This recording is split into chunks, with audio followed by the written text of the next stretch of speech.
Imagine this for a second. You're sitting at a coffee shop, and you suddenly have this brilliant idea for a new app. Oh, yeah. We've all been there. Right. So you grab a pen, you sketch out some messy boxes and like a button on a coffee-stained napkin. You take a quick photo of it with your phone, and you hit upload. And usually that's where the dream kind of stalls out. Exactly. But in this scenario, seconds later, you aren't just looking at a prettier digitized picture of your sketch. You are looking at a fully functioning, coded, interactive application, like one you can actually click through. No coding required at all. None. Zero. No spending hours dragging gray boxes around a screen. So, welcome to the deep dive. Our mission today is to explore a massive shift happening right now in software development. It really is massive. We're looking at Google Stitch 2.0, which is this newly updated platform in Google Labs, and we are investigating a very bold claim today.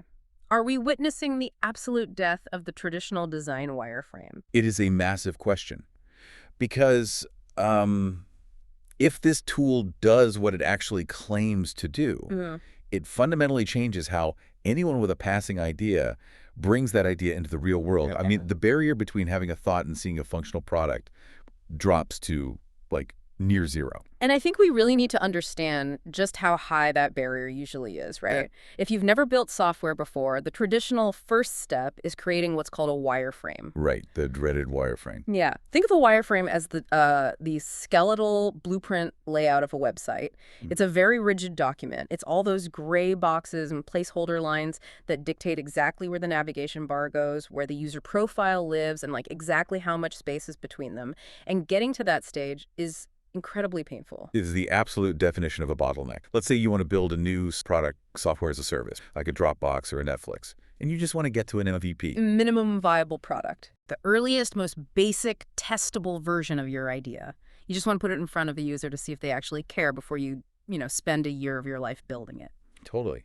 And to get that MVP, you basically have two choices right now. You either crack open your wallet and spend thousands of dollars hiring a freelance UI and UX designer, so user interface and user experience, to map it all out for you. Which is super expensive. Super expensive. Or the alternative is you waste weeks of your own time watching tutorials, wrestling with complex professional design software like Figma, just trying to get your brilliant idea to not look like a complete mess on a screen. Which is why so many great ideas just die in the notebook. But Google Stitch 2.0 is attempting to completely blow up this entire workflow, and they are doing it by introducing a concept called vibe design. Vibe design. I love that name. Right. Historically, Google's own internal design tools have felt a bit like tech demo side projects. Like they are highly experimental, but you wouldn't necessarily build an entire company on them. Sure. But recently, they acquired an AI startup called Galileo AI, and they've used that underlying technology to fundamentally re-architect their entire platform from the ground up. Okay, let's unpack this concept of vibe design. Because moving away from a rigid mathematical grid system is a huge leap. Think about it like this traditional wireframing is like handing a master architect the exact to-the-millimeter measurements for every single wall, window, and door frame in a house you want to build. It requires a massive amount of technical precision. Right, and spatial planning up front. But vibe design is entirely different. It's like walking up to a master interior designer and just saying, hey, I want my living room to feel like a cozy, modern cabin. Yeah, you just give them the feeling. Exactly. Yeah. And they don't just go buy a leather couch. They instantly plumb the espresso machine, wire the dimmer switches, build the stone fireplace, and arrange the room before you even finish your sentence. What's fascinating here is what that shift actually represents underneath the surface. You aren't starting with structural X and Y coordinates anymore. You are starting with business objectives, starting with the emotional feel you want to evoke. Or you're just pointing to existing apps that already inspire you. You're communicating in purely human terms, not design software terms. Which is huge for beginners. Huge. You do not need to know what a 12-column grid system is or like how to calculate padding to have a great idea for a product. Wait, if I'm just providing vibes, though, how does the computer actually know where to put the login button? I mean, a vibe isn't code. A vibe doesn't know how a database connects. That's the magic trick. What is actually happening under the hood to translate a feeling into a functioning interface? So, under the hood, Google is actually running a highly specialized tag team of AI models to pull this off. You have Gemini 3.1 Pro, you have Gemini 3 Flash. Okay, two different brains. Exactly. And they serve very different but completely complementary purposes. Yeah. Gemini 3.1 Pro is the heavy lifter. It handles the deep contextual reasoning and the spatial awareness. It's the engine that understands that, if you have a top navigation bar, the main content needs to perfectly align beneath it, and the footer needs to anchor to the bottom. Okay, so 3.1 Pro is the architect making sure our cozy cabin doesn't accidentally have a front door installed on the ceiling. Exactly. It understands structural logic. But then you have Gemini 3 Flash, and as the name implies, Flash is built for pure, unadulterated speed. Okay. It handles the rapid, iterative tweaks. So when you look at the layout and say, hey, make that primary button a little more rounded and change the font to something more playful, Flash is the engine that executes that instantly without having to rethink and regenerate the entire page from scratch. And the way you actually talk to these models is wild. Like, they use multimodal inputs, which is really just a fancy way of saying you aren't forced to type text into a chat box. Though, to be fair, the text-to-UI feature alone is incredible. You can literally just type a prompt like, build a Duolingo-style gamified coding app with a dark mode dashboard, a daily streak counter at the top, and 3 colorful course cards in the middle. And it just generates the complete styled layout. Just from text, it's crazy. But the part that absolutely blew my mind is the image to UI feature. We mentioned the napkin sketch earlier. You can take that actual messy sketch, complete with a coffee ring on the paper, or even just grab a screenshot of a competitor's app that you like the layout of, upload it to Stitch, and it instantly translates that visual data into a clean digital layout. And if we connect this to the bigger picture, this specific capability is revolutionary because it closes the translation gap. The translation gap. Yeah, for decades, translation was the single most expensive and time-consuming part of software development. I mean, you had to translate the thought into a sketch, then translate the sketch into a digital wireframe, translate the wireframe into a high-fidelity mock, then translate the mock-up into code. Every single step required a different highly paid specialist. It lost time, and honestly, you often lost the original intent along the way. Multimodal input essentially deletes those middle steps entirely. But I mean, generating a single, flat, pretty screen is one thing. Real apps aren't just static posters, right? They require interactive multi-screen journeys, like you click Add to Cart and a side panel slides out, you swipe right, you go to a new profile. Exactly. How does Stitch handle that interactive workflow? Because an app isn't just one screen. It handles it through what they call the infinite canvas. It's this massive, sprawling digital workspace. You aren't confined to a single artboard. And you aren't working alone on this canvas either. You actually have a built-in design agent actively working alongside you, suggesting layouts and building out screens as you expand your idea. And one of the most practical features here is the agent manager.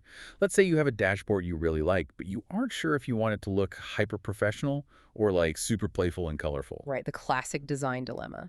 Normally, in design software, you duplicate the file, name it final underscore version 3, and you nervously start messing around, terrified you'll ruin the original. We've all done that. But the agent manager lets you test 3 entirely different design variations in parallel. You can watch the AI build out a dark mode version, a playful version, and a minimalist corporate version, all at the exact same time, side by side, without ever risking your original setup. Which is a massive psychological shift for a creator. It actively encourages experimentation because the fear of breaking your only good draft is just completely gone. Here's where it gets really interesting, though. Stitch introduces click-to-play prototypes. So you can take these generated screens, stitch them together in seconds, hit play, and the system automatically predicts and generates the logical next steps based on where you click. It's super fast. But I have to push back on this. Does the AI actually understand human user journeys? Like, does it know what a frustrated customer is trying to accomplish when they click checkout? Or is it just blindly guessing what happens when a button is pressed? That is the crucial distinction to make. It absolutely feels like magic, but it's actually about high-level pattern synthesis. Pattern synthesis. Okay. The AI does not possess human empathy. It doesn't understand the user's soul or their frustrations. But what it does have is training data based on millions of standard UX patterns across the entire internet. Right. It knows that statistically, in a modern SaaS application, if a user clicks a forgot password link on a login screen, that action almost always leads to a very specific, standardized type of email recovery flow. So it synthesizes these established, proven patterns to instantly turn a flat design into a logical, clickable journey. It's predicting the next step based on the established grammar of how software works today. Okay, that makes perfect sense. It's leaning on the collective statistical history of all app design. So let's say you've done this. You have this beautiful, clickable prototype. You've perfectly dialed in the vibes. The transitions are smooth. How do you turn that into a real product? Right, the final hurdle. Because a prototype is just a simulation. You can't actually sell a simulation to a customer. Exactly. Eventually, a developer or a developer tool has to step in and build the real thing. Yeah. And this is where Stitch separates itself from just being a toy. It provides highly specific, developer-focused output. So it actually codes. Yes, it generates editable, production-ready React and Tailwind code. It builds clean component structures, and it even offers direct exports right into Figma if your team still wants to work there. Okay, for anyone listening who's never coded before, think of frameworks like React and Tailwind as the actual building materials for the modern web. If our app is a house, React is the plumbing and the electrical wiring behind the walls. It's what makes the buy button actually process a cart instead of just being a pretty picture of a button. That's a great way to put it. And Tailwind is the paint, the fixtures, the exact styling of the drywall. But wait, if Tailwind is the paint, how do I make sure my whole massive app uses the exact same shade of blue? Usually in software, keeping 100 screens consistent requires this massive, complex rulebook called a design system. Is Stitch just guessing the colors on every single screen and hoping they match? And that exact problem is why Stitch introduces something called Design.md. Design MD. Yes, the MD simply stands for Markdown, which is a very lightweight, universal text format. Okay, so how does a text file keep my design consistent? This is perhaps the most powerful technical feature of the entire platform. Instead of spending weeks manually building a massive design system from scratch, defining every hex code, every font size, every border radius, you can use Design.md to extract design rules directly from an existing URL. Wait, really? Yeah. Or you can import an existing Design.md file, and Stitch will instantly apply those exact typography rules, the precise brand colors, and the component tokens globally across your entirely new project. It reads the master rules, and it obeys them on every single screen it generates. That is mind-blowing. You can essentially look at an incredibly well-designed website, say, I love the typography and the exact spacing they use, have this system extract those mathematical rules and apply them instantly to the messy napkin sketch I uploaded. Precisely. It skips weeks of foundational setup and ensures mathematically perfect consistency across your entire application. Okay, this all sounds a little too perfect. It sounds like pure magic where no one will ever struggle with a design layout ever again, but we need a reality check. What happens when actual human designers sit down and use this in the real world today? Because the reaction on the internet to Stitch 2.0 has been highly polarized. Yes, and whenever a tool promises to democratize a highly skilled, highly paid profession, you are going to get friction. And a lot of that friction is incredibly valid. Let's start with the clear pros. First, it is currently free to use inside Google Labs. You operate on an allowance of about 400 daily design credits. Which is pretty generous. Right. If you are an early-stage founder who just needs to show a semi-functional prototype to an angel investor to secure your first round of funding, this cuts your timeline friction to absolute zero. You literally do not need a budget to validate your idea visually.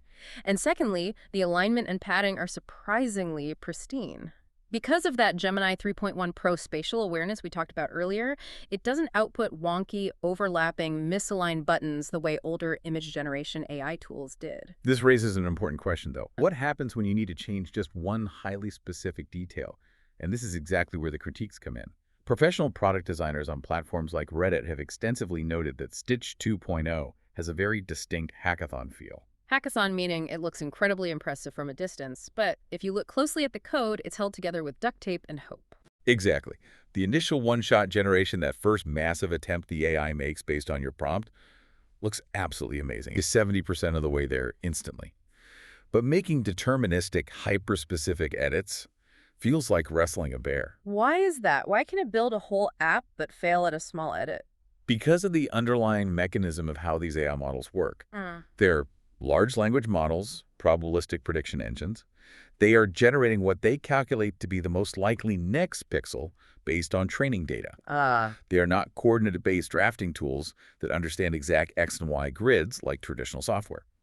So if you highlight a login button, tell the AI, move this specific button exactly 4 pixels to the left and make it one shade darker, The AI really straddles. Because it's not thinking in coordinates. Right. It doesn't just move the button on an axis. It often recalculates the probability of the entire visual output. It wants to regenerate the whole layout rather than making the surgical tweak. Which leads to the other major complaint, the lack of communication from the design agent.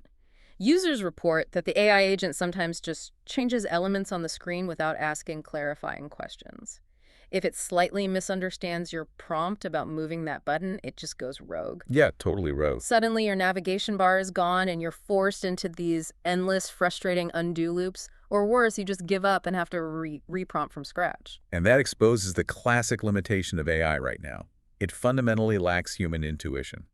A human designer would pause and say, wait, moving that button 4 pixels left will ruin the alignment of the logo above it. Did you mean this or did you mean that? Right, they check in with you. The AI doesn't do that. It just blindly executes its best mathematical guess, which can be incredibly destructive to your workflow if its guess is wrong. Given those very real, very frustrating flaws, how should you, the listener, actually use Stitch 2.0 today without wanting to throw your laptop out a window? Good question. There is actually a step-by-step best practices guide, an optimal workflow recommended directly from the developers at stitch.withgoogle.com. And following this workflow is crucial, because if you treat this tool like an omnipotent magic wand, you'll only find frustration. Exactly. Step 1, do not use lazy one-sentence prompts. The recommended workflow is to paste a highly detailed PRD, a product requirement document. And the brilliant pro tip here is that you don't even have to write it yourself. Right. You can generate a comprehensive PRD first using ChatGPT or standard Gemini, and then feed that structured document into Stitch. This gives the AI hard guardrails to follow so it doesn't have to guess your intentions. You're essentially handing the interior designer a detailed brief of your lifestyle before they start knocking down walls. Step 2.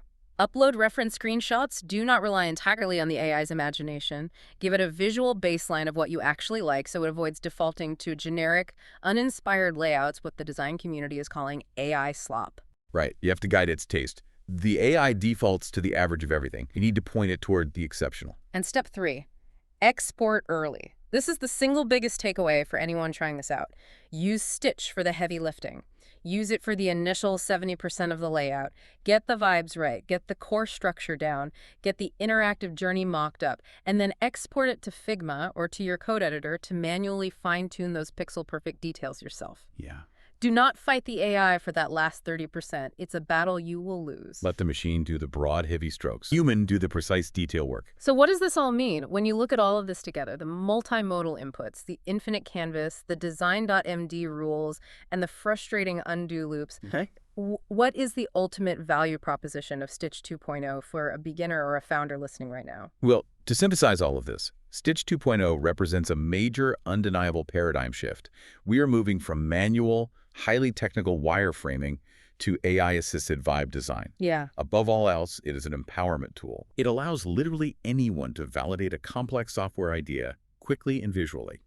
It entirely removes the technical barrier of entry for software design. Yes, the final 30%, that pixel-perfect polish, the 4-pixel nudges, still absolutely requires a human touch, human taste, and human precision. But getting to that 70% mark used to take weeks of your life and thousands of dollars. Now it takes an afternoon and $0. And that is the biggest takeaway for you. Whether you are an aspiring founder sitting in that coffee shop with a literal napkin sketch, or just someone curious about the future of how the internet is built, this deep dive proves that the barrier between having a fleeting idea in your head and seeing it visually realized on a screen has never been lower. You don't need to know the exact measurements for the walls anymore. You just need to know how you want the room to feel, and the machine will build the house. But it does leave us with one final, deeply provocative thought to mull over. We talked about how powerful design.md is, how it allows us to effortlessly extract design rules, the typography, the perfect padding from any existing highly successful URL and instantly apply it to our own projects. Right, grabbing the best parts of the internet